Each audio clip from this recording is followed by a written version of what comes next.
ஆற்றி காட்டுவோம் இது தமிழ்நாட்டை. தன்மானமிக்க தமிழர் நிறைந்து வாழ்கிற நாடு திருமறைக்காடு என்ற வேதாரண்யம்.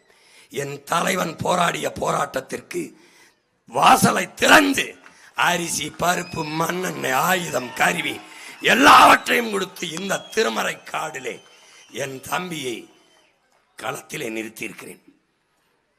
அவன் வெல்லவில்லை என்றால் இந்த தமிழ் சமூகம் கொடுத்து வைத்தது அவ்வளவுதான். உனக்காக, உன் உரிமைக்காக குரலை அவன் சட்டசபையில் எழுப்புவதுதான் நீ பிறந்த பிறவிக்கு நீ செய்ய வேண்டிய பிறவி கடன். ஏற்கனவே நின்றவர்கள் என்ன செய்தார்கள்?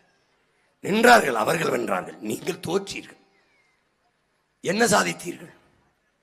என்ன சாதித்தீர்கள்? திமுக வெல்வது, அதிமுக வெல்வது ஒரு சம்பவம், சாதாரண சம்பவம். தொலைக்காட்சி செய்தித்தாளில் திமுக வெற்றி பெற்றது. எப்படி வெற்றி பெற்றது? ஓட்டுக்கு 2000 கொடுத்து இலவச அறிவிச்சு வெற்றி பெற்றது. எங்களை போல வீர மக்களாக, நேர்மையின் நேர் பிள்ளைகளாக, ஓட்டுக்கு 1 ரூபாய் கொடுக்க மாட்டேன் என்று எவனோடும் கூட்டணி வைக்காமல் தனித்து நிற்க இந்த கட்சிகளுக்கு துணிவு இருக்கிறதா? நேர்மை இருக்கிறதா? திமுக நிற்குமா? ஆட்சி அதிகாரத்தில் இருந்த நீங்கள் எதுக்கு 22 கட்சி கூட்டணி? எதற்கு? எதுக்கு 8000 டோக்கன்? என் ஆத்தால பணம் ஏமாத்தானே? எதுக்கு? எதுக்கு? எதுக்கு? இவர் ஆட்சியில் இருந்தவர் தானே எடப்பாடி. எதுக்கு 10,000 ரூபாய்க்கு கூப்பன் டோக்கன்? எதற்காக? ஒன்னு கொடுக்காம இருக்கேன். உன்கிட்ட பணம் இருக்கு, கொடுக்குற, என்கிட்ட இல்லை. ஜனநாயகத்தில் சம வாய்ப்பு, சம உரிமை என்று பேசுகிறீர்களே, எங்கே இருக்கிறது?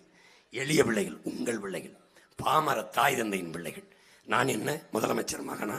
அவன் என்ன அமைச்சர் மகனா? அப்ப எம்எல்ஏவா? அப்ப எம்பியா? இல்லை, இல்லை. உங்கள் பிள்ளைகள். பணம் இல்லை, ஆனால் உண்மையும் நேர்மையுமாக என் மக்களுக்கு உழைக்க வேண்டும் என்கிற உயர்ந்த மனம் இருக்கிறது.